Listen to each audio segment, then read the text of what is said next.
telling you, listen up here. If you see the following signs in any potential mate, pack your bags and go right away. So here we are. Number 1.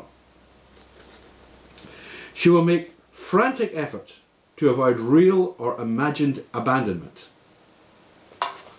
Now, I'll give you an example.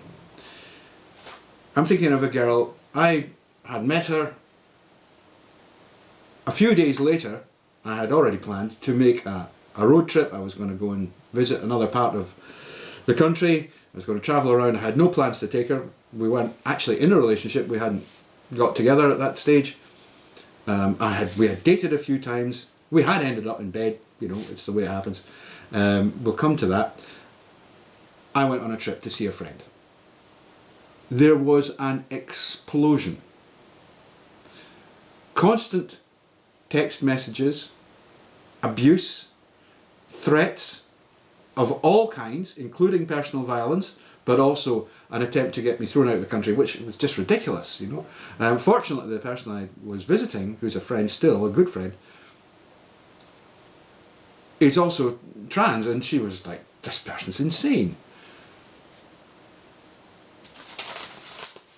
So if somebody makes ridiculous efforts, if you're going to go away for a couple of days or even a few hours, and she's like, nah, you can't do that, you can't leave me behind, blah, blah, blah, blah, do all that. Alarm bells should be ringing, right? Your alarm bells should be ringing. 2, a pattern of unstable and intense interpersonal relationships. And here's the important bit. Characterised by alternating between extremes of idealisation and devaluation. Now,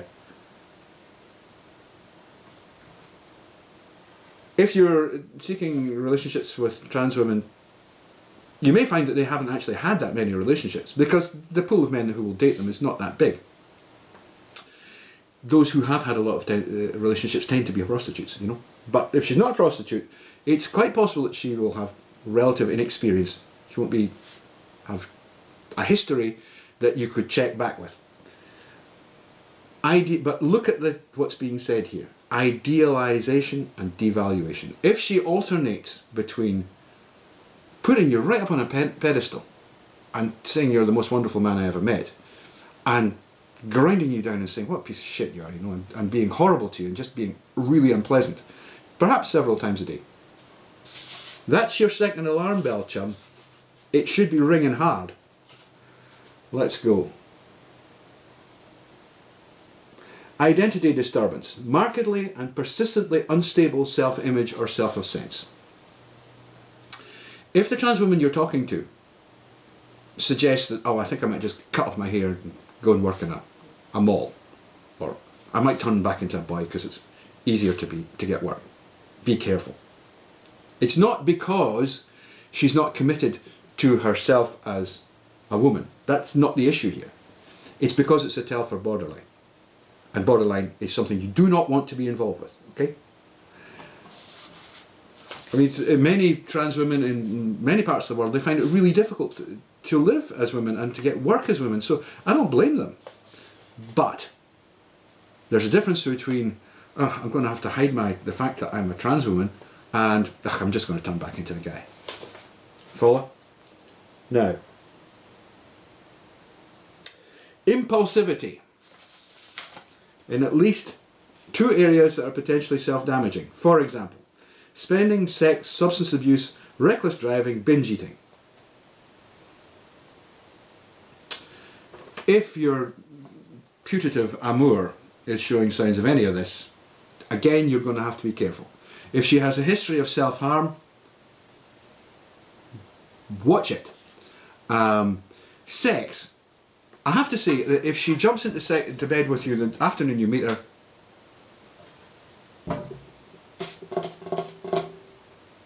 I'm not concerned about her morality. I don't give a damn about her morality. I'm concerned that she might actually be borderline. Okay, 5 is recurrent suicidal behaviour, gestures or threats or self-mutilating behaviour. If she has a history of attempted suicide, threats of attempted suicide, self-harm or threats of attempted self-harm, You've got a problem. You should not be concerned. Yeah, of course, I mean, if she kills herself, that's bad. But she's using these as tools to control you. She's weaponized these feelings, right? She is going to use them to damage you. That's what she's really wanting to do here. This is an individual who's been damaged in the past. She wants everybody else to know what it's like to be damaged, right? And she will damage her partners. She will damage everyone around her. This is a very sick little puppy. Affective instability due to a marked reactivity of mood, for example, dysphoria, irritability or anxiety, usually lasting a few hours, only rarely more than a few days. Yeah, basically we call these mood swings, right? You might think, and I used to think, that the mood swings were probably caused by hormones, you know, the fact that they take hormones. I'm not so sure. I think in some cases they are. In some cases, they may be adding to my list of diagnoses here. Chronic feelings of emptiness, yeah. Yes, if you're getting that, if she's expressing this sort of thing, you know, I'm nothing, I'm worthless, and especially if it's, oh, without you I'm nothing. Without you I can't live. I can't live without you. All of that stuff, if you're hearing that, this is not good, okay? It might sound flattering, it might pander to your ego, but borderlines are absolutely aces, absolute aces at pandering to other people's egos, especially masculine egos, right? Now, inappropriate, intense anger or difficulty controlling anger. For example, frequent displays of temper, constant anger, recurrent physical fights.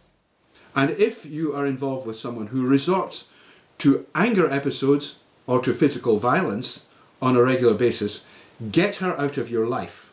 And I don't care if she's a genetic female or a ladyboy, trans, whatever. That person is dangerous. I've had knives pulled on me. I've been threatened with weapons. I've been threatened with being killed. I've been threatened with having contracts taken out on me. You have no idea how horrific the curses and epithets that will be heaped on your head by a borderline personality because you didn't wash the dishes properly, or you didn't do something she thought she should do, or you looked at another girl in the street. Tiny trigger, huge over response. Ridiculous. You know, okay, you're a guy, I'm a guy. You know, hot chicks walks down the road, you'll scope her. You know, you might try not to make it obvious, but you will. You know, a normal girl will kick your ankle and say, stop doing that. That's normal. I mean, that's fair enough. No, then you'll laugh and, sorry dear. If she tries to stab you in the fucking head with an axe, you have a problem. Because that's a typical borderline overreaction. Transient stress-related paranoid ideation or severe dissociative symptoms. The paranoia will always be related to the possibility that she might lose you, and it becomes imperative at all costs, at any cost, including your well-being and possibly your life, that she does not lose you. So what I'm going to tell you is, if you're looking for a partner, and your partner, and it doesn't matter whether the person is a trans woman or a genetic woman, all I'm saying is it does appear to be that there's more risk of coming across this with trans women. If your partner is displaying, I would suggest, more than one or two of these symptoms, you need to be out of there. Look out for things. Does she like to hurt you, for example? Does she do things that she knows you don't like? And you've said, look, don't do that, it hurts. Maybe she likes to pinch you really hard. Or bite you, you know. But beyond the point, you know, lovers bite each other all the time and pinch each other. I mean, it's normal. But when she does it to the point where you give her, like, God, that hurts, stop it. If you react in this way, if she repeatedly does that, you might be looking at a borderline. And trust me, if she's prepared to hurt you when you're just being normal together, when she's not even trying to harm you, just think what she's going to do if it gets to the point where she really does hate you, and she will, if you do anything that she finds critical of her worldview or of or anything, if you resist her in any way at all, her fury will know no bounds. And if there are weapons to hand, she will use them. She will weaponize everything around her, anybody around her, any possible way that she can, to harm you. Her object is to harm you, to hurt you, to make you feel pain. Now, I fully accept she possibly does feel pain. Do not let your sympathy for someone's background and the reasons why they became a borderline personality disorder influence you to trying to save them. You cannot save them. They can only save themselves. If you try to save them, you will destroy yourself. It's actually narcissistic rage. When they get into that situation, they're actually it's a narcissistic rage because they have made their possession of you central to their being as a person. So when you say, "That's it, Petal, I've had enough," you've just destroyed them. And their consequence is the typical narcissistic rage response, which I've discussed before. The level of intense hatred and desire to harm the person their anger is focused on is far more than you can possibly imagine if you've not been exposed to someone like this, right? So, like I say, do yourself a favour. Bear these points in mind. If your potential partner, the girl you're seeing, and it doesn't matter because plenty of genetic women get borderline. It's very common. If she's showing any of the signs of this, get the hell out as quick as you can. Just go. Don't leave yourself open to what could lead to a serious physical attack and possibly even your death. And I mean it. Borderlines are dangerous people. Borderlines are dangerous. They're a risk to your health. They're a risk to your life. Because once they snap, once their narcissistic rage explodes, they are absolutely no longer in control of it. They will do anything. If you're lucky, you might be able to overpower them. But this is the kind of person who, if there's a gun in the house, she will use it.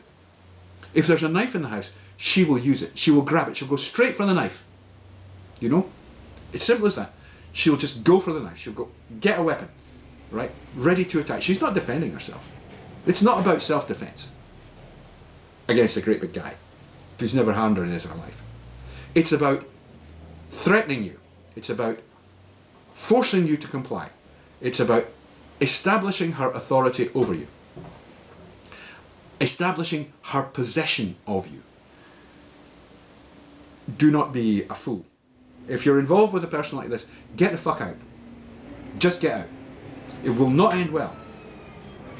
This one, by the way, will probably not be a drain on your finances. It's interesting. She won't be a gold digger. What she will do is want to make you her slave. She will want to possess you. And if you make any attempt to escape, ooh.